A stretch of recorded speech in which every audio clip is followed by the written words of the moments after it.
நல்ல தகப்பனே, சர்வ வல்லமையுள்ள எங்கள் ஆண்டவரே, இந்த மத்தியான வேலைக்காக உமக்கு ஸ்தோத்திரம். கிருபையுள்ள கரத்தில் எங்களை தாழ்த்துகிறோம். இப்பொழுது நீர் எங்களோடு கூட இடைபடுகிறதான ஒரு நேரம், வார்த்தைகளை அனுப்புகிறதான ஒரு நேரம். நீர் எங்களோடு கூட பேசுங்க, உடைய வார்த்தைகளை அனுப்புங்க ஆண்டவரே. திரும்பி போகும்போது ஜனங்கள் உடைய வசனத்தை பெற்றுக்கொண்டவர்களாய் திரும்பி போக கிருபை பாராட்டும். எங்கள் ஆண்டவர் இயேசு கிறிஸ்துவின் நாமத்தில் ஒப்பு கொடுத்து ஜெபிக்கிறோம் ஜீவனுள்ள நல்ல பிதாவே, அல்லேலூயா. இந்த வசனம் 1 தெசலோனிக்கேயர் 4:16-17 சபை எடுத்துக்கொள்ளப்படுகிறதை குறித்து சொல்லப்படுகிறதான ஒரு வசனம். இந்த வசனம் என்ன சொல்லுது? ஆகாயத்தில் எடுத்துக்கொள்ளப்பட்டு இவ்வழுதுமாய் எப்பொழுதும் கர்த்தருடனே நாம் இருப்போம் அப்படின்னு சொல்லப்பட்டிருக்கு. ஸோ நாம் வருகைக்கு காத்திருக்கிற ஜனங்கள், சபை அதுக்கு தான் ஆயத்தப்பட்டு கொண்டு இருக்கிறது. நாம் வருகையில் அவரோடு கூட பிரவேசிக்க வேண்டும் என்று சொல்லி நாம் விரும்புகிறோம். அதே வேளையில் இந்த பூமியில் இருக்கிற நாம் அவர் வரும் பொழுது மறுரூபமாக்கப்பட்டு அப்படின்னு இருக்கிற வசனம் சொல்லுது. உயிரோடு இருக்கிற நாமும் எதிர்கொண்டு போக மேகன்மை எடுத்துக்கொள்ளப்பட்டு இவ்விதமாய் நாம் இருப்போம் அப்படின்னு இருக்கு. அப்படியானால் இப்போ இங்கே உட்கார்ந்துட்டு இருக்கிற நாம வருகை வரும் பொழுது அப்படியே மறுரூபமாகி அவரோடு கூட நாம் ஆகாயத்தில் மேகங்கள் மேல் எடுத்துக்கொள்ளப்பட்டு அவரோடு கூட இருப்போம். சரி, இங்கே இருக்கிற நாம் அப்படியே ஒரு நிமிஷத்தில் அப்படியே டிரான்ஸ்ஃபார்ம் சொல்லுவாங்க, மறுரூமாகி போயிட முடியுமா? அது என்ன நடக்கிறது வேணா ஒரு நிமிஷமா இருக்கும். ஆனால் அந்த ஒரு நிமிஷம் என்பது எல்லாருக்கும் சம்பவிக்குமா? எல்லாருக்கும் அந்த வாய்ப்பு இருக்கிறதா அப்படின்னு சொல்லித்தான் நாம் என்ன செய்யணும் பார்க்கணும். பொதுவாக நீங்கள் பார்த்தீங்கன்னு சொன்னால் ஒரு குண்டு எல்லாம் வைப்பாங்க. அந்த குண்டு வெடிக்குதுன்னா ஒரு நிமிஷத்தில் வெடிச்சிடும், 10 செகண்டில் வெடித்து அது அந்த ஊரையே காலி பண்ணிடும்.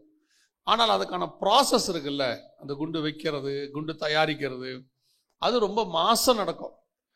ஆனால் அது நடக்கிறது என்னமோ ஒரு நிமிஷத்தில்.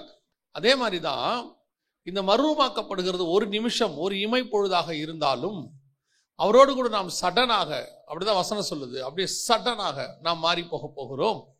ஆனால் அது மாறுறதுக்கு தான் ஒரு நிமிஷமே ஒழிய, மாறுகிற நமக்கு அது ஒரு ப்ராசஸ், அது ஒரு பெரிய காரியம், அது ஒரு லாங் ப்ராசஸ். இப்போ நான் சொன்ன மாதிரி குண்டு வைக்கிற மாதிரி, சமைக்கிற மாதிரி, அது ஒரு இடத்துல ஆரம்பித்து அது ஒரு இடத்துல கொண்டு வந்து முடிக்கணும். அப்போ இந்த மறுரூபமாக்கப்படுவதற்கு, அவரோடு கூட புறப்பட்டு போவதற்கு, மேகங்களின் மேல் அவரோடு கூட இருப்பதற்கு நாம் இப்போ பூமியில் இருக்கிறோம், உயிரோடு இருக்கிற நாமும் அப்படின்னு இருக்கு. அப்போ நாம் இப்படி மறுரூபமாகி அவரோடு கூட மேகத்தில் போகிறதுங்கிறது ஒரு அடுக்கடுக்கான ப்ராசஸ், அடுத்தடுத்த கட்டம். இமிடியட்டாக ஒரு நிமிஷத்தில் எல்லாரும் அப்படின்றது இல்லை. யாரெல்லாம் இருக்கிறாங்க, அந்த கிறிஸ்துவுக்குள் மரித்தவர்கள் முதலாவது எழுந்திருப்பார்கள், பின்பு உயிரோடு இருக்கிற நாமும். அப்போ அந்த மறுரூபமாகி போகிறதுக்கு அந்த ப்ராசஸ் என்னன்னு எனக்கு தெரியணும். சும்மா நான் போயிடுவேன் சில சொல்லுவாங்க, நான் பரலோகத்துக்கு போயிடுவேன்னு. நீங்கள் அதையும் ஒரு குரூப் என்ன சொல்கிறாங்க, நீங்கள் அறிக்கை பண்ணிக்கிட்டே இருந்தால் அதன்படியே நடக்கும் அப்படிம்பாங்க. அதுக்கு பேர் பாசிட்டிவ் அப்ரோச் அல்லது மோட்டிவேஷனல் ஸ்பீச், என்னென்னமோ சொல்லுவாங்க, பாசிட்டிவ் வைப்பு அப்படின்லாம் சொல்லுவாங்க. நீங்கள் வேணால் செஞ்சு பாருங்கள். படிக்காமையே வீட்டில் உட்காந்து பையனை 100 எடுப்பேன்னு சொல்லிட்டு நேராக போய் எக்ஸாம் எழுத சொல்லுங்கள். எப்படி 100 மார்க் வருதுன்னு சொல்லி நம்ம பார்க்கலாம், அது வருமானு சொல்லி நீங்கள் பாருங்கள். உங்கள் வண்டியை நீங்கள் ஸ்டார்ட் பண்ணாமே, சாவியே போடாமல், இந்த வண்டி இன்னைக்கு சென்னை போயிடும் உள்ளே உட்காந்து சொல்லிக்கிட்டே இருங்க. அந்த வண்டி எப்படி தான் சென்னை போகுதுன்னு பார்ப்போம். நான் ஏதோ ஒன்று செய்ய வேண்டி இருக்கிறது, அதற்கு கிரியை இல்லாத விசுவாசம் செத்ததாக இருக்கிறதுன்னு இருக்கு. என்னுடைய கிரியை, என்னுடையதான ஒரு முயற்சி இல்லாமல் அதை கர்த்தர் எதிர்பார்க்கிறார். அதுக்கு தான் என்கிட்ட இந்த வேதத்தை கொடுத்து என்ன படி, நீ ரெடியாகு அப்படின்னு சொல்றாரு. நம்ம கிட்ட எதுக்காக இவ்வளோ காரியங்களை சொல்லணும், இவ்வளோ விஷயத்தை எதுக்கு சொல்லணும்? இல்லைன்னா ரட்சிக்கப்பட்ட அன்னைக்கே உங்களை அப்படியே பரலோகத்துக்கு கூட்டு போயிடலாமே, ஒரு இமை பொழுதுல அன்னைக்கே கூட்டு போயிடலாமே. அப்போ இங்கே வச்சு ஒரு சபைக்குள்ள வச்சு ஒரு மெய்ப்பன்ட்டை கொடுத்து உங்களை தயார் பண்ணுவது எதற்காக அப்படின்னா, அது ஒரு நாள் ப்ராசஸ் அல்ல, ஒரு நிமிஷ ப்ராசஸ் அல்ல, அதோட ரிசல்ட் தான் ஒரு நிமிஷம். ஆனால் அதற்கான வேலை பெருசு, மிகப்பெரியதான வேலை. இப்போ கீழே இருக்கிற இந்த ஜனங்கள் நாம் எல்லோரும் அப்படின்னு இருக்கு. மேகங்கள் மேல் எடுத்துக்கொள்ளப்பட்டு அப்படின்னு இருக்கு. அப்போ அந்த கீழே இருந்து மேகத்துக்குள்ள நுழையிற வரைக்கும் நிறைய ஸ்டேஜஸ் இருக்குது. கீழே இருந்து மேகத்துக்குள்ள நுழையிற வரைக்கும் நிறைய ஸ்டேஜஸ் இருக்கு. அதுதான் நாம் இப்போ என்ன செய்ய போகிறோம், முதலாவது பார்க்க போகிறோம். ஒரு படிப்படியாக எப்படி நம்ம மேலே போகிறது அப்படிங்கிறத நாம் இப்பொழுது பார்க்க போகிறோம். இதை வாசிக்கும் போது இந்த வசனத்துக்கு ஒத்த ஒரு சம்பவம் ரொம்ப அழகாக யாத்ராகமத்தின் புஸ்தகத்தில் வாசிக்க முடிஞ்சிச்சு.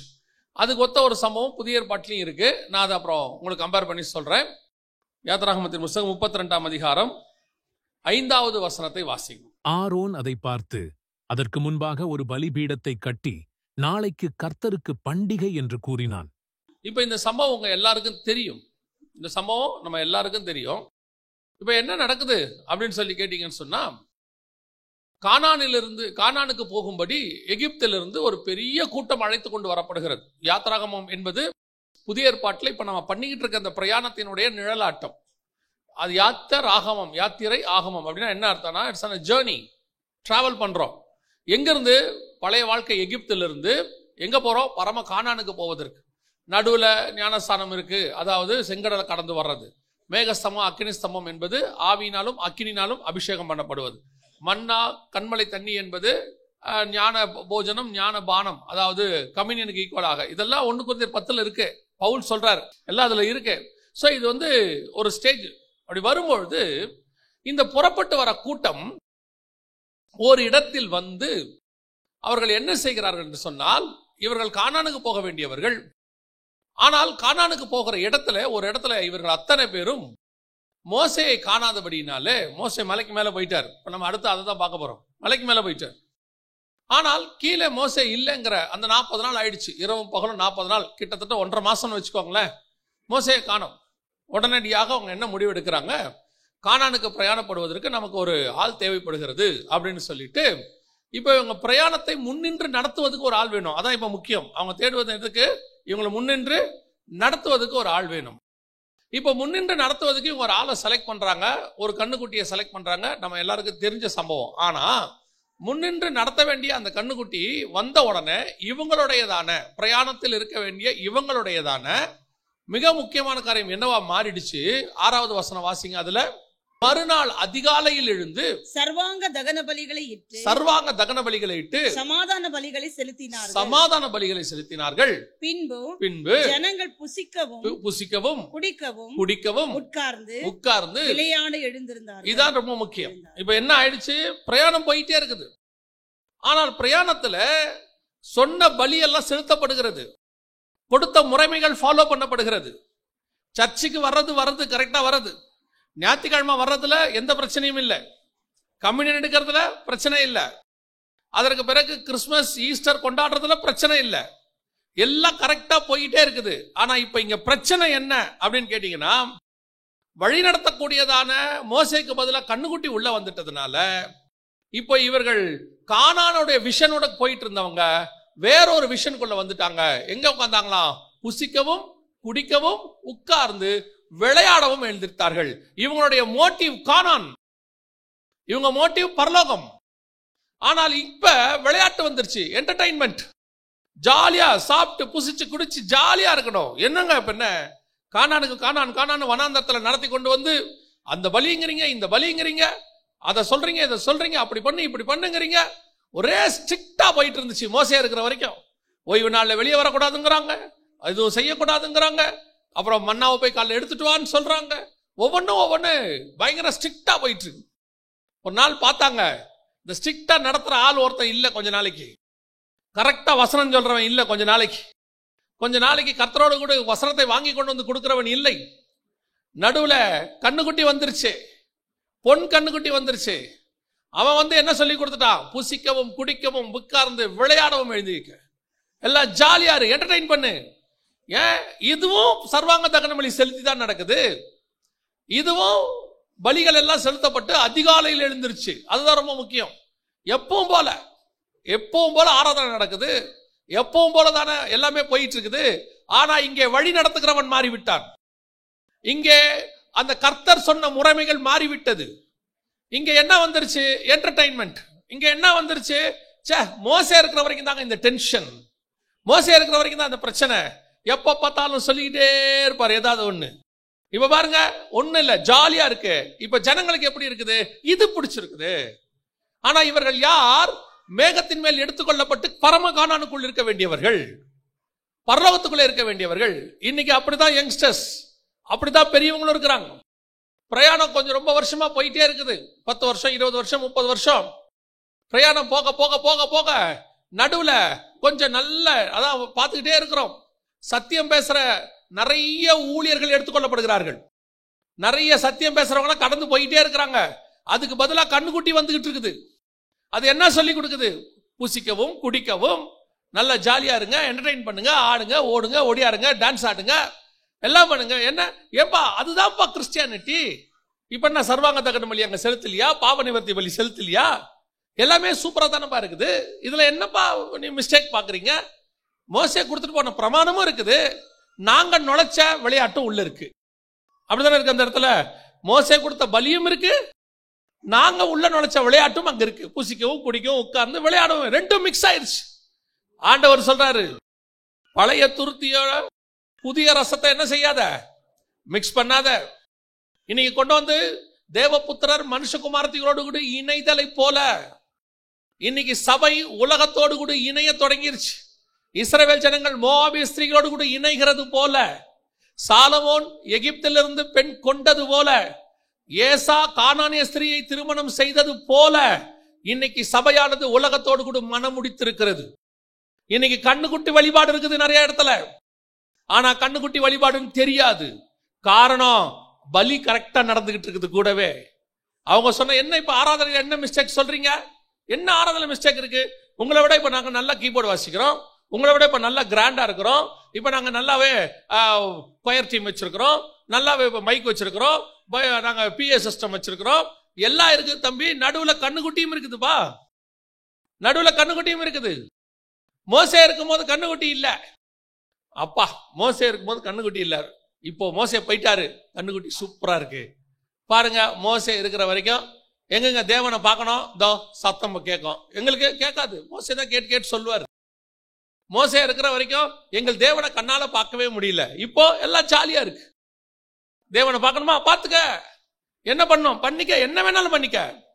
விசுவாசிகள் நன்றாய் கவனியுங்கள், சபை என்பது இப்படித்தான் இருக்க வேண்டும் என்று வேதம் சொல்லுகிறது. அது அப்படித்தான் இருக்கணும்.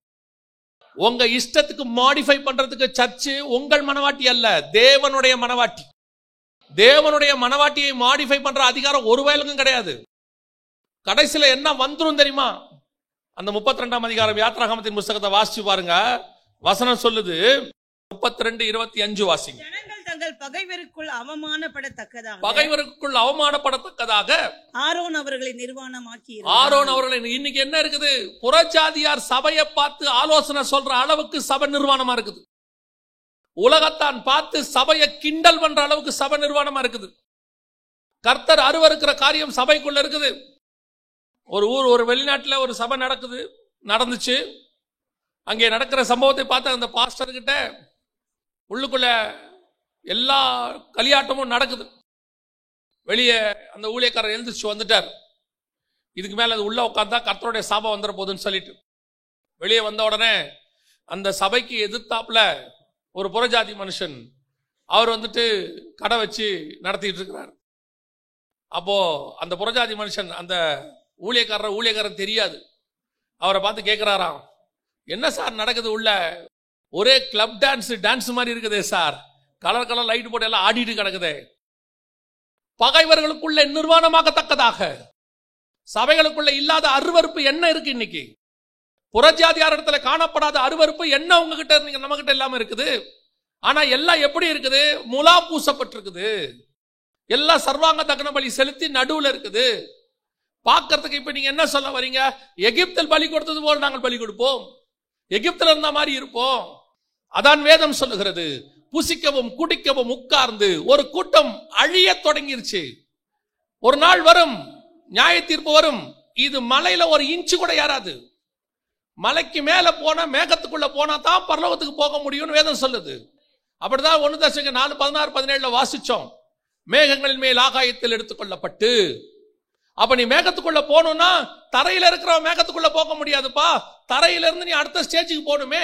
இங்கேயே புசிச்சு, இங்கேயே குடிச்சு, இங்கேயே விளையாடி, இங்கேயே சந்தோஷமா இருக்கணும்னு நினைச்சினா நீ எப்படி மேகத்துக்குள்ள போவ? யோசித்து பாருங்க. மர்ருவ மலையில போய் இயேசு மேகத்துக்குள்ள வந்தார் இருக்கு. ஏன் அவர் மலைக்கு மேல போய் மேகத்துக்குள்ள போகணும்? கீழே இருந்தே மேகத்துக்குள்ள போலாமே. இயேசு எடுத்துக்கொள்ளப்படும் போது ஒலிவ மலைக்கு மேல போய் அங்கிருந்து ஒரு மேகம் அவர் எடுத்துக்கொண்டது இருக்கு. கீழே இருந்தே ஒரு மேகம் எடுத்துக்கொள்ளலாமே, ஏன் மலைக்கு மேல போகணும்? அது ஒரு ப்ராசஸ். உன் ஆவிக்குரிய வாழ்க்கை இந்த நிலைமையில் தான் இருந்துச்சு ஆரம்பத்துல. நல்லது, இதே எகிப்துல இருந்து வந்தோம், இதே காரியத்துக்கு தான் வந்தோம். அது ஒரு நாள் கேட்டாங்க ஆண்டவரை பார்த்து, வந்து 1 மாசம் ஆயிடுச்சு ஆண்டவரே. ஆபிப் மாசம் 2ஆம் மாசம் 15ஆம் தேதி அவரை பார்த்து கேட்கிறாங்க. யாத்திராகமத்தின் புஸ்தகம் அவர்கள் கேட்கிற கேள்வி, ஆண்டவரே நாங்க வந்து 1 மாசம் ஆயிப்போச்சு, இதே மன்னாதானா? எகிப்துல இருந்த மாதிரி எங்களுக்கு எதுவும் இறைச்சிலாம் கிடையாதா? அது ஒரு காலம். கர்த்தர் சொல்றாரு, கடிந்து கொள்ளல. கர்த்தர் சொல்றாரு, சரி நாளைக்கு அவங்களுக்கு சாப்பாடு வரும் பாரு. அவங்க சொல்றாங்க யாத்திராகமத்தின் புஸ்தகத்துல, எங்களுக்கு ஆகாரம் இல்லை. யாத்திராகமத்தின் புஸ்தகம் 16ஆம் அதிகாரம் 1வது வசனம் வாசிங்க. புத்திரராகிய சபையார் எல்லாரும் ஏலிமை விட்டு பிரயாணம் பண்ணி எகிப்து தேசத்திலிருந்து புறப்பட்ட 2ஆம் மாதம் 15ஆம் தேதியிலே ஏலிமுக்கு சீனாய்க்கும் நடுவே இருக்கிற சீன் வனாந்தரத்தில் புறப்பட்டு 1 மாசம் ஆகி போச்சு. ஏன்னா அவங்க புறப்பட்டது ஆபிப் மாசம் 14ஆம் தேதி, 1ஆம் மாசத்துல. இப்ப வந்துட்டாங்க 2ஆம் மாசம் 15ஆம் தேதிக்கு வந்தாச்சு. இப்ப அவங்க 3வது வசனம், பாத்திரங்கள் அண்டையில உட்கார்ந்து அப்பத்தை திருப்தியாக சாப்பிட்ட எகிப்து தேசத்திலே கர்த்தரின் கையால் செத்து போனோமானால் தாவிலை இந்த கூட்டம் முழுவதையும் பட்டினினால் கொள்ளும்படி நீங்கள் எங்களை புறப்பட பண்ணி. அது ஒரு காலம். இப்படிதான் கேட்டுக்கிட்டு இருந்தோம் ஆரம்பத்துல. இப்ப ஆண்டவர் அவங்களை கடிஞ்சு கொள்ளல, ஒன்னும் சொல்லல. மோசே போய் சொன்ன உடனே, சரிப்பா இனி அவங்களுக்கு மன்னா வரும், 6 நாள் வரும், இறைச்சி வரும், சாயங்காலத்துல வரும், காலையில மன்னா வரும், எல்லாம் ஓகே. ஒரு நாள் இப்படிதான் நம்ம கேட்டோம், அது நார்மல். ஆனா இப்ப அப்படி இல்லையே. புறப்பட்டு வந்தாச்சு, பிரமாணம் வந்துடுச்சு, அசரிப்பு கூடாரம் கொண்டாந்தாச்சு. இப்ப கர்த்தருக்குள்ள வளர்ந்து, இப்ப நீங்க ஆவிக்குரிய வாழ்க்கைனா என்னன்னு தெரியும், பரிசுத்த அபிஷேகத்தை பெற்றாச்சு. இப்ப நீங்கள் ஊழியம் செய்யக்கூடிய அளவுக்கு வளர்ந்து இருக்கிறீர்கள். இப்பவும் புசிக்கவும் குடிக்கவும் உட்கார்ந்து விளையாடவும் எழுந்திருக்கிற ஒரு கூட்டம். ஒரு காலத்துல கேட்டது உண்மைதான். நம்ம எல்லாம் எல்லாருமே அப்படிதான் இருந்தோம். இயேசு கிட்ட வரும்போது, என்ன கிடைக்கும் ஆண்டவரே, எல்லாவற்றையும் விட்டு வந்தோமே, எங்களுக்கு என்ன கிடைக்கும்? இயல்பு. காரணம், எகிப்துல இருந்து புறப்பட்டு கொஞ்சம் தான் ஆச்சு. ரட்சிக்கப்பட்ட ஆரம்ப ஸ்டேஜ். நார்மலாக இருந்தோம், அப்படிதான் இருந்தோம். ஆனால் ஆயிடுச்சு ஆவிக்குரிய வாழ்க்கை, வந்தாச்சு. இப்ப நம்ம வேற ஒரு இடத்துக்கு வந்திருக்கிறோம், ஸ்பிரிச்சுவலி ஸ்டாண்டர்ட். இப்ப ஆண்டவர் சொல்றாரு, இன்னும் நீ அதே இறைச்சி பாத்திரம். ஆண்டவர் எனக்கு என்ன கொடுப்பாரு? வருஷம் இப்படியே உட்கார்றோம். ஜனவரி மாசம் 1ஆம் தேதி வந்துச்சுன்னா அதே வாக்குத்தத்தம். இந்த வருஷம் எப்படி இருக்கும்? இந்த வருஷம் என்ன கிடைக்கும்? இன்னும் ஒரு படி மேல, மலைக்கு மேல போகணுங்கிற ஆசை நமக்கு என்ன செய்யல, வரல. இப்ப இன்னும் மோசமாகுது. கண்ணுக்குட்டி வந்துடுச்சு. உள்ளுக்குள்ள கண்ணுக்குட்டி வந்து உலகத்தின் காரியங்கள் நுழைஞ்சு புசிச்சு குடிச்சு விளையாடி, அப்போ சபை இப்ப எப்படி ஆயிடுச்சு? என்டர்டைன்மெண்ட் பிளேஸா மாறிடுச்சு. மோசே நடத்தும் போது உன் ஆவிக்குரிய வாழ்க்கை கர்த்தரை நோக்கி இருக்கும். அவன் மலையை நோக்கி பார்க்க சொல்லுவான். கர்த்தர் இன்னைக்கு மகிமையா வருவாரு பாருங்கம்பா, காத்துருங்கம்பா. கண்ணுக்குட்டி நடத்தும் போது அப்படித்தான் சொல்லும், ஆடு ஓடு விசிலடி. இதே இடத்துல இருந்தீங்கன்னா, இப்படியே உங்க ஆவிக்குரிய வாழ்க்கை போச்சுன்னா, 1 தெசலோனிக்கேயர் 4:16-17 வரும்பொழுது, இம்மை பொழுதில் நீங்கள் மறுரூபமாக மாட்டீர்கள். மறுரூபமாக முடியாது. அடுத்த இடத்துக்கு வரணும். இப்போ இவர்களை விட்டு இன்னும் ஒரு இடத்துக்கு கர்த்தர் வர சொல்லுகிறார். எங்க வர சொல்றார் பாருங்க, வாசிங்க. யாத்திராகமத்தின் புஸ்தகம் 19ஆம் அதிகாரம் 24வது வசனத்தை வாசிங்க. கர்த்தர் மோசேயை நோக்கி, நீ இறங்கி போ, பின்பு நீயும் ஆரோனும் கூடி ஏறி வாருங்கள். நீயும் ஆரோனும் கூடி ஏறி வாருங்கள். 24:2 வாசிங்க. மோசே மாத்திரம் கர்த்தரிடத்தில் சமீபித்து வரலாம், அவர்கள் சமீபித்து வரலாகாது. இப்ப எல்லாரையும் சொன்னாரு, ஆரோன் நீ எல்லாரும் வாங்கப்பா அப்படின்னு சொன்னாரு. சரி ஓகே. ஆனா சொல்லிட்டு ஏறி வரும்போது சொல்றாரு, நடுவில் நிறைய கட்டளைகள்லாம் கொடுத்தாரு. கிட்ட வரும்போது சொல்றாரு, மோசே நீ மட்டும் வா, வேற யாரும் வரலாகாது. திருப்பி வாசிங்க. மோசே மாத்திரம் கர்த்தரிடத்தில் சமீபித்து வரலாம், அவர்கள் சமீபித்து வரலாகாது. ஜனங்கள் அவனோடு கூட ஏறி வர வேண்டாம் என்றார். ஜனங்க கீழே இருக்கட்டும். இந்த புசிச்சு குடிச்சு விளையாடுற கூட்டம் இருக்குது, அது இங்கேதான் இருக்கும். அதுக்கு வேற ஒன்னும் தோணாது. அதை பொறுத்த வரைக்கும் ஆவிக்குரிய வாழ்க்கை கிறிஸ்டியானிட்டிங்கிறது ஜாலி, என்டர்டைன்மெண்ட், சந்தோஷமா இருக்கணும். ஒன்னும் செய்ய வேணாம். ஒழுங்கா அவனுக்கு வசனத்தை கொடுங்க, வசனம் அவனை நிலைநிற்க பண்ணும். வசனம் தாங்க கண்மலை, வசனம் தாங்க அஸ்திவாரம். அதுல நிக்கிறவன் என்னைக்கு வரைக்கும் வேணா நிப்பானே. இன்னைக்கு உட்கார்ந்துகிட்டு பல வகையான உபயாந்தரங்களை கையாளுவது, சபையை எப்படியாவது வாலிபர்களையும் விளையாட எப்படியாவது நிக்க வச்சு ஒன்னும் பிரயாசப்பட. கர்த்தர் சொல்றாரு, அவன் அங்கேயே விடு. ஜனங்கள் மேலே வர வேண்டாம்ட்டாரு. அந்த வசனம் திருப்பி வாசிங்க, எவ்வளவு சோகமான விஷயம் பாருங்க. மோசே மாத்திரம் வரலாம், அவர்கள் சமீபித்து வரலாகாது. அவங்கள பத்தி ரெண்டாவது பாப்போம். அவர்கள் சமீபித்து வரலாகாது, ஜனங்கள் அவனோடு கூட ஏறி வர வேண்டாம். ஜனங்கள் வர வேண்டாம். இதே ஆண்டவர் தான் சொன்னாரு, மோசே கூட ஜனங்கள் புறப்பட்டு வரட்டும், எல்லாரும் கானானுக்கு போங்கன்னாரு. இப்ப சொல்றாரு, ஒரு மலை மேல அனுபவம் ஒண்ணு வருது, அந்த மலை மேல இவன் எவனையும் வர வைக்காத, நீ மட்டும் வாங்குறாரு. அப்படித்தான் இன்னைக்கு நிறைய பேர் மேல போறது இல்ல. ஏன்னா இது புசிச்சு குடிச்சு விளையாடுற கூட்டம், ஜாலியா இருக்கிற கூட்டம். விசுவாசிகளுக்கும் சொல்றேன், சபைக்கு நீங்கள் வருவது பரலோகத்திற்கு போவதற்காக சபைக்கு வருகிறீர்கள். அதை சொல்லி கொடுக்கிற இடம் தான் சர்ச்சு. இங்க வேற எதுக்கான இடமும் கிடையாது. இது இன்னைக்கு என்ன நிலைமையில நம்ம போயிட்டு இருக்கிறோம் பாருங்க. இவர்கள் புசிக்கவும் குடிக்கவும் உட்கார்ந்து விளையாடுற கூட்டம். விட்டுட்டு ஆண்டவர், இவனை விட்டுருப்பா, அவனை அப்படியே விட்டுரு.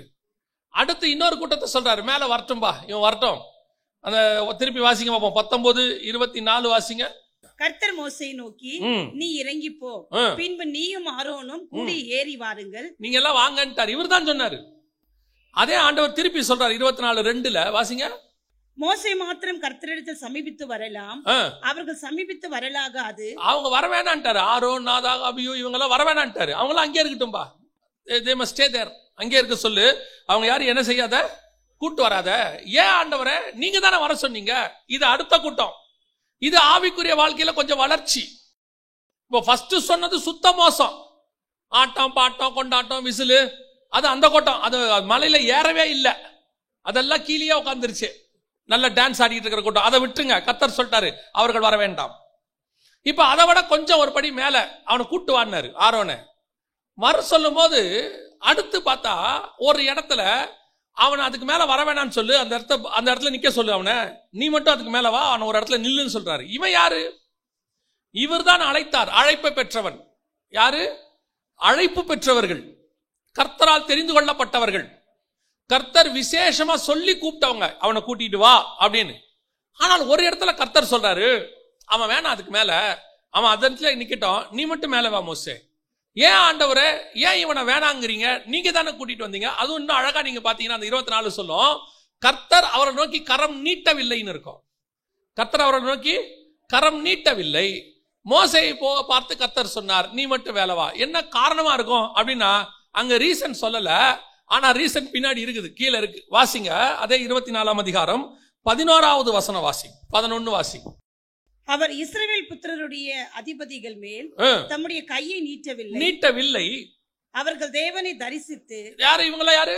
தேவனை தரிசிச்சவங்க. அதான் முக்கியம். விஷன் இருக்குது. இவங்க இந்த கீழே இருக்கிற புசிக்கிற குடிக்கிற கூட்டம் இல்ல, அழைப்பு பெற்ற கூட்டம். காலிங், நல்ல காலிங் இருக்கு. ஒரு அளவுக்கு ஏறி வர சொல்லிட்டாரு, வந்துட்டாங்க, வந்து உட்காந்தாச்சு. இவங்களுக்கு நல்லா தேவனை தரிசிச்சுட்டாங்க. இவங்களுக்கு ஆண்டவர் காலிங் கொடுத்திருக்காரு, என்ன ஊழியம் தெரியும், எப்படி பண்ணணும் தெரியும், எல்லாம் ஓகே, சூப்பர், பக்கா. அடுத்து தேவனை தரிசித்து பின்பு புசித்து குடித்தார்கள். இவங்கிட்டையும் ஒரு ப்ராப்ளம் இருக்கு. இவனும் ஒரு லிமிட் வரைக்கும் வருவான், நல்லா அழைப்புல ஓடி வருவான். ஒரு இடம் வரும்போது இவனும் எப்படிப்பட்டவனா தான் இருப்பான்னா, கீழே இருக்கிறவ மாதிரி புசித்து குடித்து விளையாட மாட்டான், ஆனா இவனும் புசிச்சு குடிப்பான். இவனும் ஒரு இடத்துல உட்காந்துருவான், இவனும் ஒரு இடத்துல ரிலாக்ஸ் ஆயிடுவான், இவனும் ஒரு இடத்துல ரெஸ்ட் எடுப்பான். அவ்வளவுதான். இவன் இன்னும் மேல வரமாட்டான். அப்படி ஒரு கூட்டம் சர்ச்சுக்குள்ள இருக்கு. இது ரெண்டாவது கேட்டகரி. ஆண்டவருடைய அழைப்பு இருக்கு, அதான் முக்கியம். ஒரு காலத்துல கர்த்தரை தரிசித்தவர்கள், இல்லைன்னு சொல்லல, எல்லாமே ஓகே தான். ஆனா தொடர்ந்து பிரயாணம் பண்றோமா? இன்னும் பிரயாணம் பண்ணாதான் அடுத்த லெவலுக்கு போய் மேகத்துக்குள்ள போக முடியும். இவங்க ஏறி வந்தாங்க, ஒரு லிமிட் வரைக்கும் என்ன செஞ்சாங்க, ஏறி வந்தாங்க. வந்துட்டு அதுக்கு மேல இவர்களால் போக முடியாது. இவர்கள் காரணம், அழைப்பு பெற்று தரிசனத்தை எதுக்கு பயன்படுத்தினாங்கன்னா, இப்ப யோசிச்சு பாருங்களேன். இவங்க மேல வராங்கல்ல, வரும்போதே என்ன பண்ணி எடுத்துட்டு வந்திருக்கிறான் பாருங்க. புசித்து குடித்தார்கள்னா வரும்போதே சாப்பாடு தண்ணியோட வந்திருக்கிறான். வரும்போது என்ன பண்ணிருக்கிறான்? சாப்பாடு தண்ணியோட வந்திருக்கிறான். மோசே புசியாமலும் குடியாமலும் இருக்கிறதுக்கு மேல போறாரு. இந்த ரெண்டு கேட்டகரியும் ஒன்னா டிராவல் பண்ணோம். புசியாமலும் குடியாமலும் இருக்கிற ஒருத்தம் கூட இருக்கிற ஆள், இன்னொரு ஆள் யாரு? புசித்து குடிக்கிற ஒரு குரூப். இது ரெண்டும் டிராவல் பண்ணிட்டே வந்துச்சு. ஒரு இடத்துல இந்த வித்தியாசம் அவர்களுக்குள் வருகிறது. அவனை பார்த்து கர்த்தர் சொல்றாரு, இதுக்கு மேல வரணும்னா புசியாமலும் குடியாமலும் இருக்கணும் மேல வந்து. ஆனா இவன் சாப்பாடோட வந்தவன், இவன் குடிக்கிறதுக்கு தண்ணி எல்லாம் எடுத்துக்கிட்டு வந்தவன். இவனால இதுக்கு மேல என்ன செய்ய முடியாது, டிராவல் பண்ண முடியாது. இப்படியும் ஒரு கூட்டம் இருக்கு. கர்த்தர் உனக்கு ஒரு தரிசனத்தை வச்சிருக்கிறார், ஒரு அழைப்பை வச்சிருக்கிறார். அந்த அழைப்புல முடிவு பரியந்தம் போகணும். வசனம் தெளிவா சொல்லுது, முடிவு பரியந்தம் நிலை நிற்கிறவனே ரட்சிக்கப்படுவான். நல்ல போராட்டத்தை போராடினேன், ஓட்டத்தை முடித்தேன். அதான் முக்கியம். அநேகர் தொடங்கினார்கள். அதான் அழகா பவுல் சொல்வாரு, ஆவியிலே தொடங்கி மாம்சத்தில் முடிப்பதற்கு. இன்னைக்கு ஒரு குரூப் இருக்கு, நல்ல தொடக்கம் தான், நல்ல அழைப்பு தான், கர்த்தர் கூப்பிட்டது உண்மைதான். ஆனா இவன் நடுவுல வரமாட்டான், அதுக்கு மேல வரமாட்டான். ஏன்னா இவனுக்கு நடுவுல உட்காந்துருவான். இதுக்கு மேல நம்மளால முடியாதுங்க, இது வரைக்கும் ஓகே. பாருங்க, எலியா காலத்துல 1 ராஜாக்கள் 18-19 இருக்கு. எலியா காலத்துல 3 வகையான தீர்க்கதரிசிகள் இருந்தாங்க. ஒன்று பாகாலின் பந்தியில் இருக்கக்கூடியதான தீர்க்கதரிசிகள், அங்க உட்கார்ந்து சாப்பிட்றவங்க. இன்னொரு வகையான கூட்டம் இருக்கு, எலியா. இவன் பாருங்க 40 நாள் புசியாமலும் குடியாமலும் டிராவல் பண்றவன். அந்த போஜனத்தின் பலத்தினாலே இரவும் பகலும் 40 நாள் நடந்து ஓரேபுக்கு வந்தான். 40 நாள் சாப்பிடவே இல்லை. இவன் ஒரு குரூப் இருக்கு. ஆனா அதே காலகட்டத்தில் இன்னொரு குரூப் இருக்கு. இவங்க நல்ல தீர்க்கதரிசி, இவங்க தப்பானவங்க கிடையாது. வாசிங்க 1 ராஜாக்களின் புஸ்தகம் 18ஆம் அதிகாரம் 13வது வசனத்தை வாசிங்க. யெசபேல் கர்த்தரின் தீர்க்கதரிசிகளை கொன்று போடுகிற யெசபேல் கர்த்தரின் தீர்க்கதரிசிகளை கொன்று போடும்போது, நான் கர்த்தருடைய தீர்க்கதரிசிகளில் இவங்க யாரும் பாகால் தீர்க்கதரிசி கிடையாது, பந்தியில சாப்பிட்டவன் கிடையாது, கர்த்தருடைய தீர்க்கதரிசி. கர்த்தருடைய தீர்க்கதரிசிகளில் 100 பேரை ஒவ்வொரு கெபிலே 50 பேராக ஒளித்து வைத்து அவர்களுக்கு அப்பமும் தண்ணீரும் கொடுத்து பராமரித்து வந்த என்னுடைய செய்கை என் ஆண்டவனுக்கு அறிவிக்கப்படவில்லையோ. அப்ப நல்லா கவனிங்க, இவங்க எல்லாமே கெபிக்குள்ள தங்கி இருந்தவங்க, கர்த்தருடைய தீர்க்கதரிசி. கர்த்தருக்காக வைராக்கியம். யேசபேல் பந்தியில சாப்பிட மாட்டோம். யேசபேல் பந்தியில சாப்பிடுற ஒரு குரூப் இருக்கு, அதுதான் புசிச்சு குடிச்சு விளையாடுற குரூப். அந்த குரூப்ல நாங்க இருக்க மாட்டோம். கண்ணுக்குட்டி குரூப்ல நாங்க இல்ல. நாங்கள் பரிசுத்தவான்கள், வேறு பிரித்து கொண்டவர்கள், வைராக்கியமாக இருக்கிறவர்கள். நன்று. ஆனால் பைபிள் சொல்லுது, இவர்கள் ஒரு இடத்தில் வந்தபோது கெபிக்குள் தங்கி விட்டார்கள். அதுக்கு மேல மலைக்கு போல, உச்சிக்கு போல, கெபிக்குள்ள உட்காந்தாச்சு. ஏன்? புசிப்பும் குடிப்பும் வந்துடுச்சு. வசனம் தெளிவா சொல்லுது, ரொம்ப தெளிவா பவுல் எழுதுறாரு, பரலோக ராஜ்யம் புசிப்பும் குடிப்பும் அல்ல. அதுக்கு என்ன அர்த்தம்? சாப்பிடாம இருக்கணும்னு அர்த்தமா? இல்ல. சாப்பிடாம இருக்கணும்னு அர்த்தம் இல்ல. சாப்பிட வேண்டிய நேரத்தில் சாப்பிடு.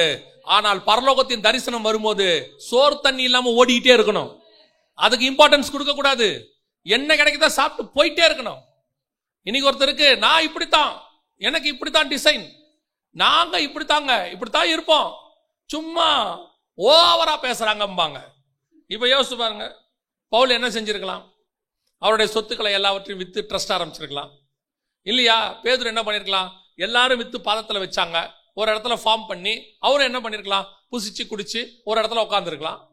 ஆண்டவர் பார்த்தாரு, இவங்க உட்கார்றான், பேதுரு செதற பண்ணுட்டாரு. 5ஆம் அதிகாரம் 6ஆம் அதிகாரத்தில் அப்போஸ்தலர்கள் உட்கார்றாங்க. அவர்கள் என்ன செய்கிறார்கள்? நாங்களோ ஜெபத்திலும் உபவாசத்திலும் தரித்திருப்போம், நீங்க தான் சாப்பாடுலாம் பார்த்துக்கணும். ஆண்டவர் சொன்னார், இது சரி வராது. 8ஆம் அதிகாரத்தில் வசனம் சொல்லுது, சிதறி போனவர்கள் எங்கும் சுவிசேஷத்தை பிரசங்கித்தார்கள். கர்த்தர் சிதறி போகப்பட்டார். அப்போஸ்தலரை தவிர அத்தனை பேரும் சிதறி போனார்கள். அழகா இருக்கும் 8ஆம் அதிகாரத்தில் நீங்க வாசிக்கும் போது, அப்போஸ்தலர்களை தவிர அத்தனை பேரும் சிதறி போயிட்டான். ஏன்? உன்னை எதுக்கு கூப்பிட்டார் ஆண்டவர்? ஒரு இடத்துல எல்லாரும் கூடி இருக்கிற காசை ஷேர் பண்ணி எல்லாம் பொதுவா வச்சு அனுபவிச்சு நல்லா சாப்பிடறதுக்கா? அதான் ஆவிக்குரிய வாழ்க்கை. அதுக்குதான் கர்த்தர் நம்மளை கூப்பிட்டாரா? கிடையவே கிடையாது. இன்னைக்கு நிறைய பேரு ஒரு லெவலுக்கு வராங்க நல்லா ஆவிக்குரிய வாழ்க்கையில, அதுக்கப்புறம் உட்காரணும்னு நினைக்கிறாங்க. இதுக்கு மேல போதும் ஆண்டவரே, இதுக்கு மேல செட்டில் ஆகினா போதும், புசித்து குடித்து இல்லப்பா, இதுக்கு மேல இன்னும் ஒரு ஸ்டேஜ் இருக்கு, இன்னும் கொஞ்சம் நீ மேல வர வேண்டி இருக்கு, அங்க வந்து நீ அதை தாண்டாதான்ப்பா மேகத்துக்கு போக முடியும். இப்ப நீ மேகத்துக்கு போக முடியாது. என்ன செய்யலாம்? இவனையெல்லாம் மேல வர வேணாம்னு சொல்லு, அவன் உட்காந்து சாப்பிட்டுக்கிட்டு இருப்பான், அப்புறம் கீழே போய் சொல்லு, அவ்வளவுதான், முடிஞ்சிச்சு கதை. இப்ப இதையும் தாண்டி இன்னும் கொஞ்சம் மேலே வரணும். வாசிங்க யாத்ராகமத்தின் புஸ்தகம் 19ஆம் அதிகாரம் 3வது வசனத்தை வாசி. மோசே தேவனிடத்துக்கு ஏறி போனான். கர்த்தர் மலையிலிருந்து அவனை கூப்பிட்டு, நீ யாக்கோபு வம்சத்தாருக்கு சொல்லவும் இஸ்ரவேல் புத்திரருக்கு அறிவிக்கும் வேண்டியது என்னவென்றால், யாக்கோபின் வம்சத்தாருக்கு சொல்லவும் இஸ்ரவேல் புத்திரருக்கு அறிவிக்க வேண்டியது என்னவென்றால். இப்ப எதுக்கு இன்னும் கொஞ்சம் மேல வர சொன்னாரு? எதுக்கு இன்னும் கொஞ்சம் மேல வா அப்படின்னாரு? ஒரு காலத்தில் இயேசுவோடு கூட கீழே 12 விசேஷர்கள் உட்காந்துருந்தாங்க. இப்படி உட்காந்துருந்த இவங்கள சரி என் கூட மலைக்கு மேலே வாங்கன்னு சொன்னார். மலைக்கு மேலே வந்தாச்சு. மலைக்கு மேலே வந்து ஒரு இடத்துக்கு வந்த பிறகு இப்போ இவங்க 3 பேரும் அந்த இடத்துல ஆரோன், நாதாப், அபியூ மாதிரி யோவான், யாக்கோபு, பேதுரு இதே மாதிரி தான். அது ஒரு மலை, இது ஒரு மலை. அங்கே மோசே, இங்கே இயேசு. அங்கே 3 பேர், இங்கே 3 பேர். இவங்க 3 பேரும் அவங்க என்ன கேட்டாங்க? 3 பேரும் அங்கே ஆரோனும் நாதாப், அபியும் என்ன பண்ணாங்க? 3 பேரும் புசித்து குடித்து அவன் சாப்பிட்டு நல்லா தண்ணி குடிச்சிட்டு போலான்னு நினைச்சான். இவன் இன்னும் கொஞ்சம் வித்தியாசம். இவன் என்ன சொன்னான் தெரியுமா? மத்தேயு சுவிசேஷம் 17ஆம் அதிகாரம் 4வது வசனம். அப்பொழுது பேதுரு இயேசுவை நோக்கி, ஆண்டவரே, நாம் இங்கே இருக்கிறது நல்லது. உமக்கு சித்தமானால் இங்கே உமக்கு ஒரு கூடாரமும், மோசேக்கு ஒரு கூடாரமும், எலியாவுக்கு ஒரு கூடாரமுமாக 3 கூடாரங்களை போடுவோம் என்றான். எதுக்கு? இவர் தான் சொல்லிட்டாரு, பின்பற்றி ஒருத்தனை பார்த்து, நீ என்னை எதுக்கு பின்பற்றுகிற? எனக்கு தெரியுது, குருவிகளுக்கு கூடு உண்டு, நரிகளுக்கு குழி உண்டு, மனுஷகுமாரனுக்கோ தலை சாய்க்கிறதுக்கே இடம் கிடையாது எனக்கு அப்படின்னு சொன்னா, இவங்க 3 பேரும் 3 கிரவுண்ட் வாங்குற பிளான் பண்றாங்க. 3 பேரும் பிளான் பண்றாங்க. என்ன பண்ணிடலாம்? அங்க மோசே, இங்க எலியா, இங்க இயேசு கிறிஸ்து. ஒரு குரூப் இருக்கு. ஒரு அளவுக்கு வளர்ந்த பிறகு அங்கே என்ன ஆகணும்? செட்டில் ஆகணும். இப்போ இது வரைக்கும் இருக்கிற வரைக்கும் ஒன்றும் கிடைக்கல, அப்படியே போச்சு. இப்போ இன்னும் ஒரு படி ஏறி மோசே எங்க வந்துட்டாரு? மலைக்கு மேல வந்தாரு. இப்போ வந்தபோது மோசேயை பார்த்து கர்த்தர் சொன்ன வார்த்தை என்ன? அந்த இடத்துல 19:3 நீங்க வாசிச்ச வசனம். மோசே தேவனிடத்துக்கு ஏறி போனான். கர்த்தர் மலையிலிருந்து அவனை கூப்பிட்டு யாக்கோபு வம்சத்தாருக்கு சொல்லவும் இஸ்ரவேல் புத்திரருக்கு அறிவிக்கும் வேண்டியது என்னவென்றால், இப்ப நான் என்னத்துக்கு உன்னை வர சொன்னேன்? ஒரு கூட்டம் கீழே கெட்டு போச்சு, ஒரு கூட்டம் ஒருத்தர் வந்துச்சு, ஆனா அது புசிக்க குடிக்க உக்காந்துருச்சு. அதுக்கு அதை பத்தி கவலை இல்லை. ஆனால் உன்னை நான் மேல வர சொன்னது எதுக்காக தெரியுமா? இஸ்ரவேல் புத்திரரை சரியாக நடத்தி கானானுக்கு கொண்டு போவதற்கு தேவையான கட்டளைகளை கொடுப்பதற்கு, உன் மூலமாக ஒரு கூட்டத்தை நடத்துவதற்கு. அதுக்கு தான் உன்னை மேல வர சொல்றேன். நீ போய் அவங்ககிட்ட சொல்ல வேண்டியது என்னவென்றால், ஒரு படி மேல போனாதான் கர்த்தர் எடுத்து உங்களை மற்றவர்களுக்கு பயன்படுத்த முடியும். நீ ஒரு இடத்துல உட்கார்ற, தரிசனம் இருக்கு, ஆண்டவர் சொல்லி இருக்கிறாரு, ஆனா இந்த ஆவிக்குரிய வாழ்க்கை பத்தாது, இந்த ஸ்டாண்டர்ட் பத்தாது. இன்னும் ஒரு படி மேல போங்க, இன்னும் கொஞ்சம் மேல வர சொல்றாரு. அங்க வந்தாதான் கர்த்தர் உனக்கு அடுத்து நீ என்ன செய்யணும்னு சொல்வார். இப்ப யோசித்து பாருங்க, 4ஆம் அதிகாரம் வெளிப்படுத்துற விசேஷம் 1வது வசனம் வாசி. இவைகளுக்கு பின்பு இதோ பரலோகத்தில் திறக்கப்பட்டிருந்த ஒரு வாசலை கண்டேன். முன்னே எக்கால சத்தம் போன்று என்னுடனே பேச நான் கேட்டிருக்க சத்தமானது, இங்கே ஏறி வா. யாரை பார்த்து? யோவானை பார்த்து. மலை மேல வந்த யோவான் ஒரு லெவலுக்கு மேல கூடாரம் வேணும்னு கேட்டாரு. ஒரு லெவலுக்கு மேல என்ன கேட்கிறாங்க? கூடாரம் போட்டுடலாமா, இங்கே செட்டில் ஆயிடலாமா, நாங்க இருப்பது நல்லது என்றார்கள். ஆனால் இன்னும் ஒரு படி மேல ஏறும் போது கர்த்தர் சொல்றாரு, இங்கே ஏறி வா. மோசேயை பார்த்து சொன்னாரு, இங்கே ஏறி வா. நான் எதுக்கு உன்னை கூப்பிட்டேன் தெரியுமா? யாக்கோபின் புத்திரருக்கு, இஸ்ரவேல் சந்ததியாருக்கு சொல்ல வேண்டியது நான் சொல்லுவேன். இப்ப இவனை பார்த்து என்ன சொல்றாரு? இங்கே ஏறி வா. இவைகளுக்கு பின்பு சம்பவிக்க வேண்டியவைகளை உனக்கு காண்பிப்பேன். இதுக்கப்புறம் நீ சபைகளுக்கு என்ன சொல்லணும், யாருக்கு என்ன எழுதணும், எல்லாத்தையும் நான் உனக்கு சொல்றேங்கிறார். அப்ப நீ இருக்கிற இந்த இடத்துல புசித்து குடித்து உட்கார்ந்து அந்த இடத்துல நீ ஆவிக்குரிய வாழ்க்கையில வளர்ந்துட்டீங்க, ஊழியத்துல கூட வந்துட்டீங்க, தரிசனம் கூட வாங்கிட்டீங்க, கர்த்தர் கூப்பிட்டாரு, கொஞ்சம் வேறு பிரிச்சு மேலையும் வந்துட்டீங்க, யாரும் இல்லைன்னு சொல்லல. ஆனா இந்த இடத்துல இருக்கிற வரைக்கும் உனக்கு சாப்பாடு கிடைக்கும், உனக்கு தண்ணி கிடைக்கும், நீங்க சந்தோஷமா இருப்பீங்க, பீஸ்ஃபுல்லா போயிட்டே இருக்கும், பிள்ளைகளுக்கு ஃபீஸ் கட்டுவோம், உங்க வாழ்க்கை போகும். கர்த்தர் கரெக்டா வச்சிருக்கிறார், சந்தோஷம், பிரைஸ் தி லார்ட். ஆண்டவர் சொல்றாரு, இதுக்கு நான் உன்னை கூப்பிடல, நான் உன்னை எதுக்கு கூப்பிட்டேன் தெரியுமா? இதை தாண்டி இன்னும் கொஞ்சம் மேல வா, உன்னை வைத்து நான் ஒரு பெரிய கூட்டத்துக்கே பேச வேண்டி இருக்கிறது, உன்னை வச்சு இன்னும் ஒரு பெரிய கூட்டத்தை சந்திக்க வேண்டி இருக்கிறது, இவைகளுக்கு பின்பு சம்பவிக்க வேண்டிய ரகசியங்களை உன்னிடத்தில் நான் பேச வேண்டியிருக்கு. அந்த கூட்டம் தான் கர்த்தர் எதிர்பார்க்கிற அந்த கொடுமுடிக்கு வரணும். அவனை பார்த்து சொல்லுவார், மோசையை பார்த்து, கொடுமுடிக்கு வா, அந்த இடத்துக்கு வா, மலை மேல ஏறி வா. ஏன் நீ இவனோட உட்காராத, கீழே இருக்கிறவனோட உட்கார்ந்த புசிச்சு குடிச்சு உன்னை நாசம் பண்ணிடுவான். கொஞ்சம் மேல ஏறி வா. அவன் யாரு? நல்லா புசிச்சு குடிச்சு ஜாலியா இருக்கணும்னு நினைக்கிறவன், அவன் கூட இருக்காத. இந்த கூட்டத்தை வச்சுக்கிட்டு ரகசியங்களையோ வெளிப்பாடுகளையோ இனி சம்பவிக்க போகிறவர்களையோ கர்த்தர் வெளிப்படுத்த முடியாது. இந்த கூட்டத்தை வச்சுட்டு பண்ண முடியாது. கர்த்தருக்கு இன்னும் ஒரு படி மேலே வருகிற ஆவிக்குரிய கூட்டம் தேவை. இன்னும் கொஞ்சம் ஏறி வரும் ஆவிக்குரிய வாழ்க்கையில வளர்ற கூட்டம் வேணும். உங்க அத்தனை பேரையும் என்னையும் கர்த்தர் அதுக்குத்தான் அழைத்தார். நாம எங்க இருக்கிறோங்கிறதா இப்ப முக்கியம். தரையிலிருந்து அங்கேயே உட்காந்துட்டோமா, இல்ல ஒரு படி மேலே ஏறி வந்து உட்காந்துட்டோமா, இல்ல இன்னும் ஒரு படி மேலே ஏற போகிறோமா? ஆண்டவர்கிட்ட இன்னும் அநேக ரகசியங்கள் இருக்கிறது. இப்ப சம்பவிக்க வேண்டியவர்களை சொல்ல வேண்டி இருக்கிறது. இன்னும் கர்த்தர் காரியங்களை வெளிப்படுத்த வேண்டி இருக்கிறது. இந்த காலத்துக்குரிய தீர்க்க தரிசனங்கள், இனி சம்பவிக்க வேண்டியவைகள் எல்லாம் இருக்கு. அதை கர்த்தர்கிட்ட வாங்குகிறவன் யார்? கர்த்தர்கிட்ட வாங்குறவன் யார்?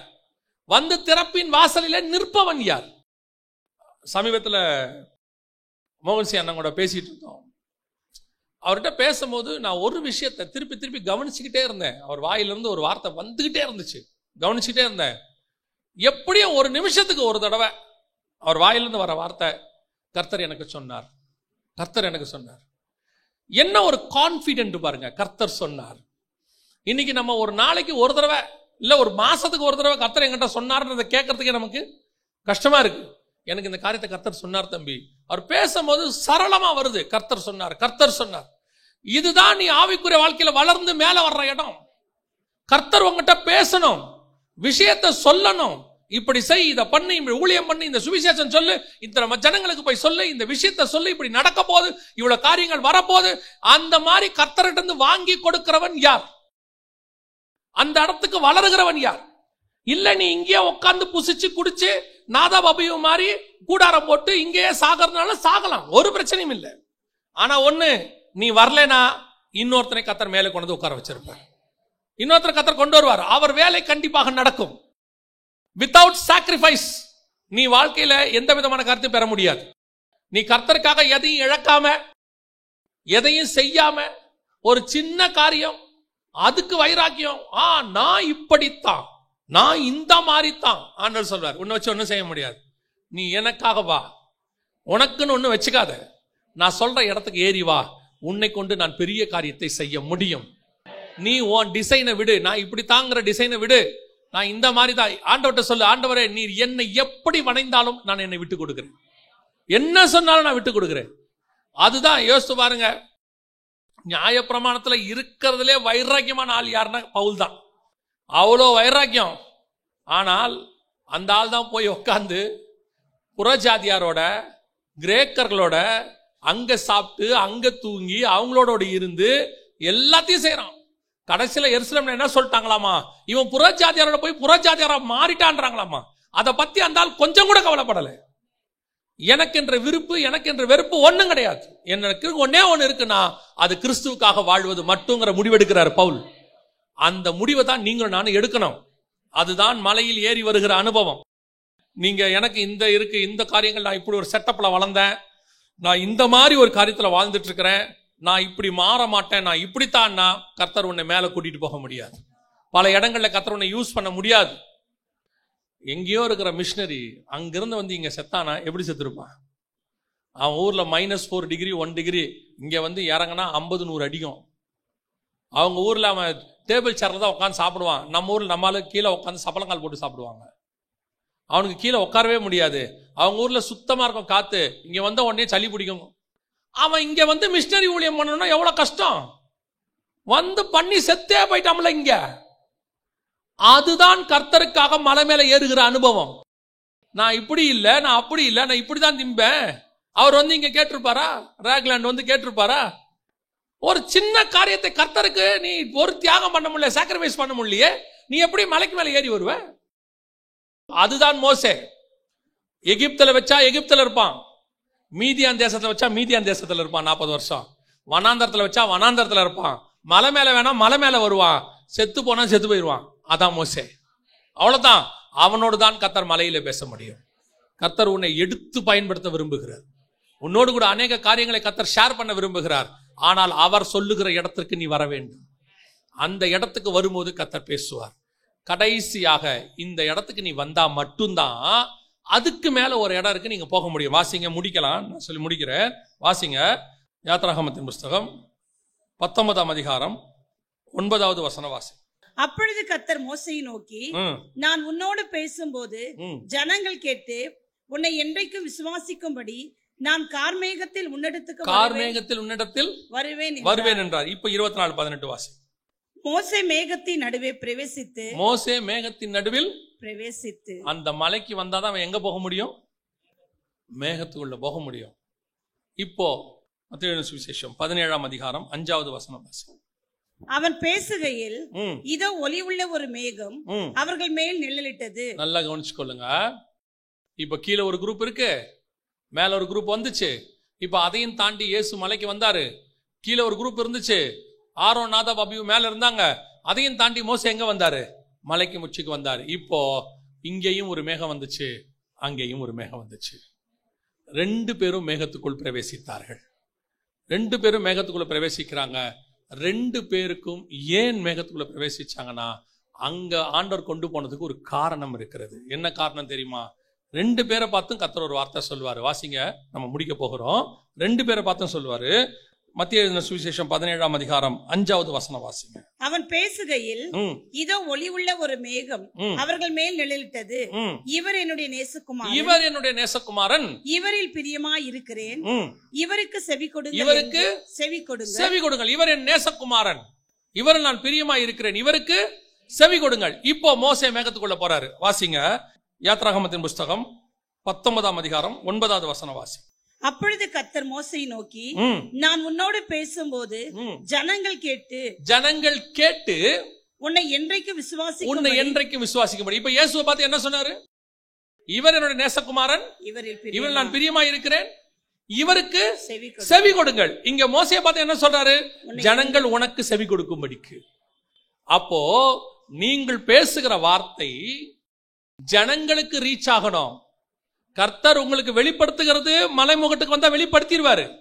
இனி வர காரியங்களை சொல்லிடுவாரு, ரகசியங்களை உங்களுக்கு கர்த்தர் சொல்லி கொடுத்துருவாரு. ஆனா அந்த காரியத்தை ஜனங்க விசுவாசிக்கணும், ஜனங்க கேட்கணும், ஜனங்கள் தேவன் பக்கம் திரும்பணும். அப்படின்னா நீ மேகத்துக்குள்ள போகிற அனுபவம் வந்தாதான் அது நடக்கும். அங்க வச்சுதான் அது நடக்கும். சில நேரத்துல சொல்லுவாங்க தெரியுமா, நல்ல சத்தியம் எல்லாம் பேசுறாங்க, ஆனா அங்க ஜனங்க அந்த ஊழியனமோ வளரவே மாட்டேங்குதும்பாங்க. நல்லா தாங்க இருக்கு, ஆனா வரலாம் கிரியை செய்யுது, ஆனா ஊழியம் என்ன செய்யல, ரொம்ப வளரல, ஒன்றும் பெருசா இல்லை. ஏன் அப்படின்னா, இப்போ அவங்க மலைக்கு மேல வந்துட்டாங்க, வரம் கிடைச்சிருச்சு, கர்த்தர் வெளிப்பாடு கொடுக்கிறாரு, வார்த்தையில வெளிப்பாடும் வருது. ஆனா இதை வெகு ஜனங்களுக்கு கொண்டு போகிறதுக்கு நீங்கள் சொல்லுவதை ஜனங்கள் கேட்க வேண்டுமானால் ஒரு சாட்சி உங்களுக்கு வரணும். பரலோகம் ஓபன் பண்ணும் டோரு, பரலோகம் சொல்லும், இவன் பேசுறத கேளுங்கன்னு சொல்லும். அப்படி பரலோகம் சொல்லிடுச்சுன்னா அத்தனை பேரும் கேட்பாங்க. அதுக்கு பரலோகம் ஒண்ணு செய்யணும்னா நீங்கள் மேகத்துக்குள் நுழைகிறவராக இருக்க வேண்டும். அதாவது அர்த்தம் என்ன? அந்த ஆவிக்குரிய அனுபவம் வரணும். கர்த்தரோடு கூட உலாவுகிற, கர்த்தரோடு கூட இணைகிற, கர்த்தர் உங்களை குறித்து சாட்சி கொடுக்கிற அந்த இடத்துக்கு வரணும். இப்ப நாம கீழே உட்காந்து புசிச்சு விளையாடுற கூட்டம் ஒண்ணு இருக்கு, அதை விட்டு வந்துட்டோம். ஒரு கூட்டம் அங்கதான் இருக்கு, நம்ம வந்துட்டோம். ஆனா மேல வந்து ஓரளவுக்கு ஆவிக்குரிய வாழ்க்கை வந்த உடனே செட்டில் ஆகிற கூட்டம் ஒண்ணு இருக்கு. சரி போதும், இதோட ஓகே. அப்படி இல்லைன்னா வளர விட மாட்டாங்க. ஒரு பிரச்சனை ஏதாவது ஒன்று வந்து அதுக்கு மேல அவங்கள போகவே விட மாட்டாங்க. எனக்கு ஒரு நல்ல ஊழியரை தெரியும், அவர் நல்ல கிருபை பெற்ற ஒரு மனுஷன், நல்ல செய்தி கொடுப்பாரு, நல்லா பாடுவாரு, நல்ல இசை வாசிப்பாரு, மல்டி டேலண்டட். ஆனால் அவருடைய குடும்ப வாழ்க்கையினுடைய பிரச்சனை, கடைசியில் அவர் ஊழியம் ஒன்றும் இல்லாம போய் முடிஞ்சு போச்சு. நியாயமா பார்த்தா என்ன கேட்டா அவர் அந்த எல்லார விட உயரத்துக்கு வந்திருக்கணும், அப்படியே ஒண்ணுமே இல்லாம முடிஞ்சு போச்சு. ஒரே ஒரு காரணம், அவரை அப்படியே நெருக்கி பிரச்சனை கொடுத்து அந்த பிரச்சனையில அவரு பல காரியங்கள் செஞ்சதுனால போச்சு. ஸோ ஒன்று அங்கேயே உட்கார வச்சுற கூட்டம் ஒன்று இருக்கு.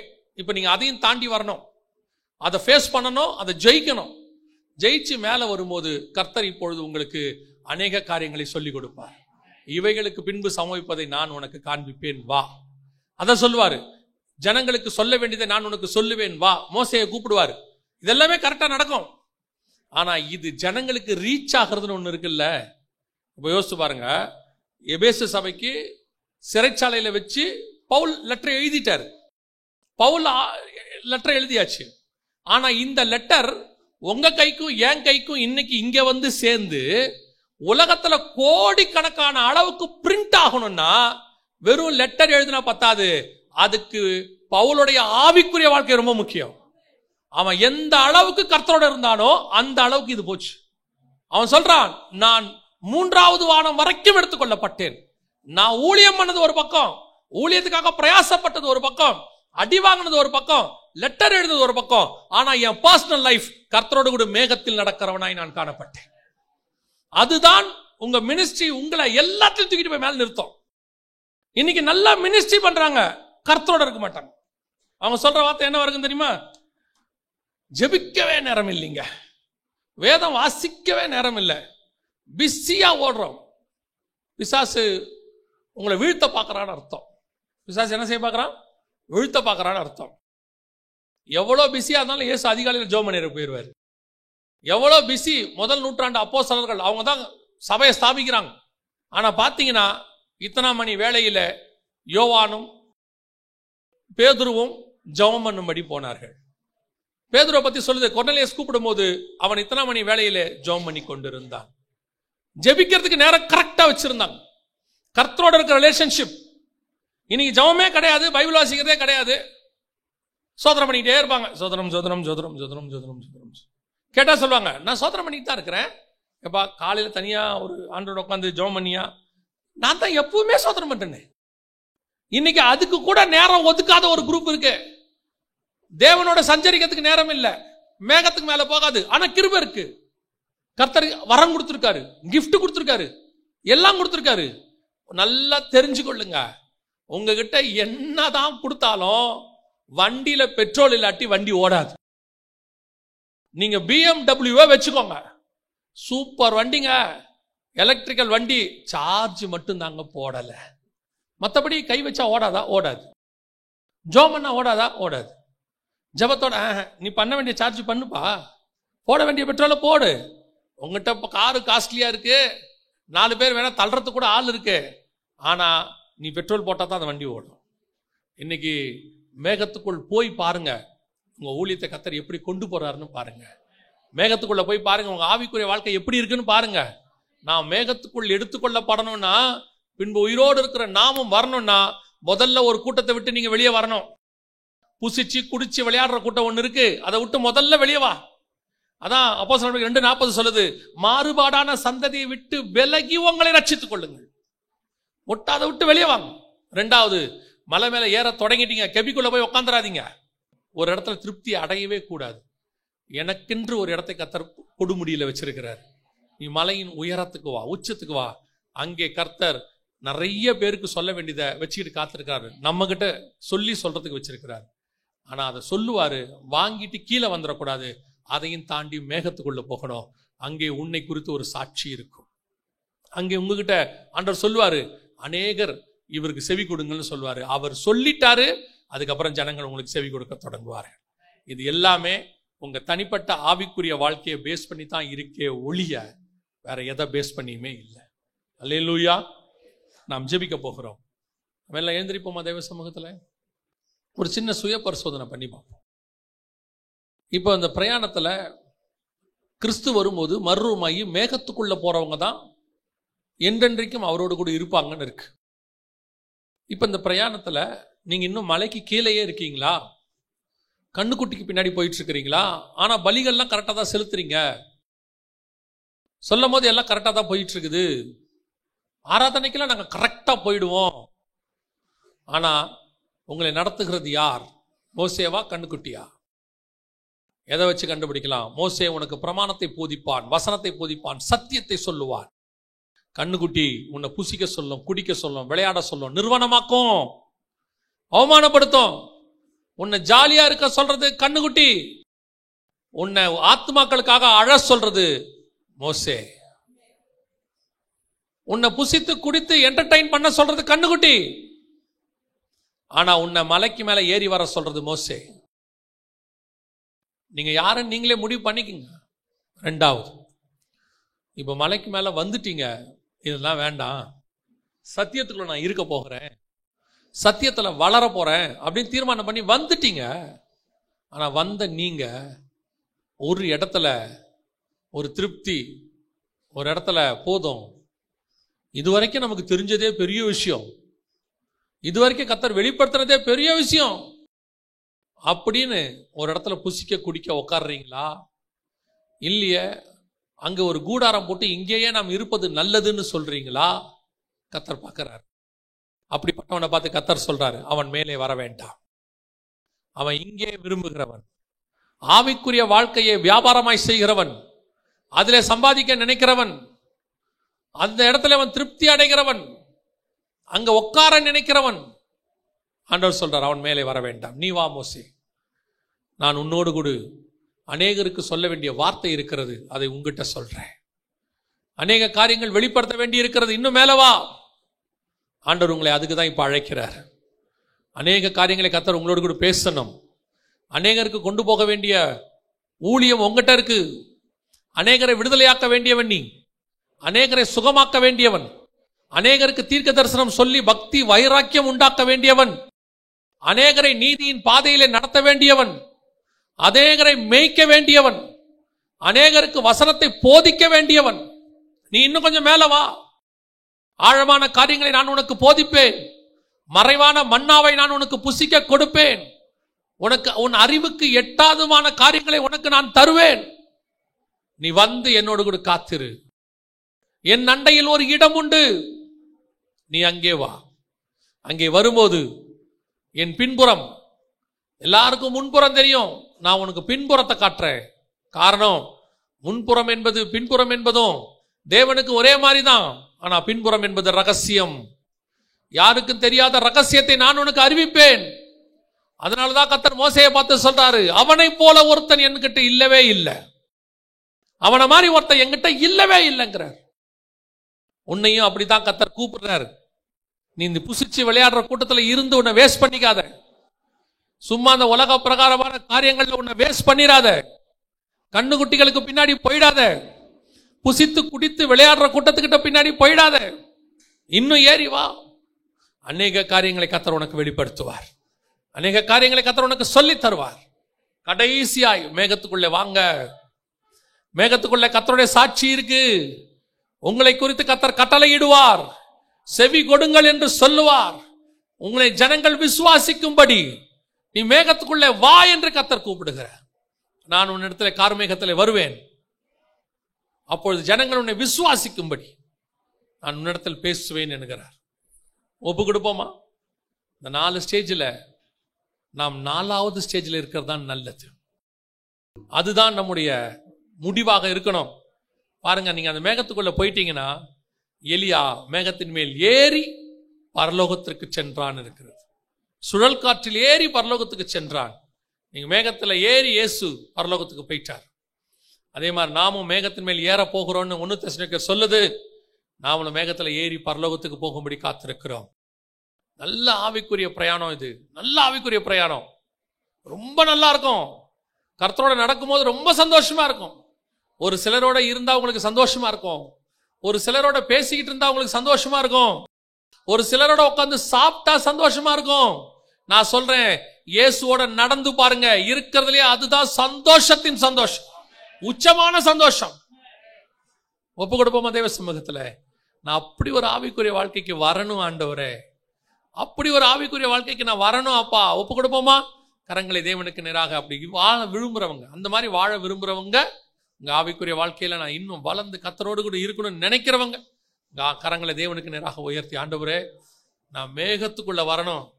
30, 60 அல்ல, 100, 100க்கு 100 ஆண்டவரே.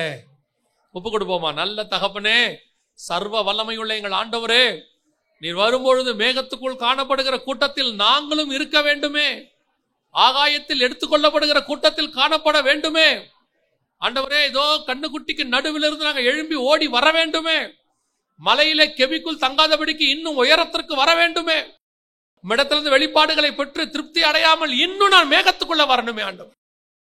கிருபை பாராட்டுங்க. இருக்கிற ஒவ்வொருத்தர் மேலும் உம்முடைய மகிமை மூடுவதா.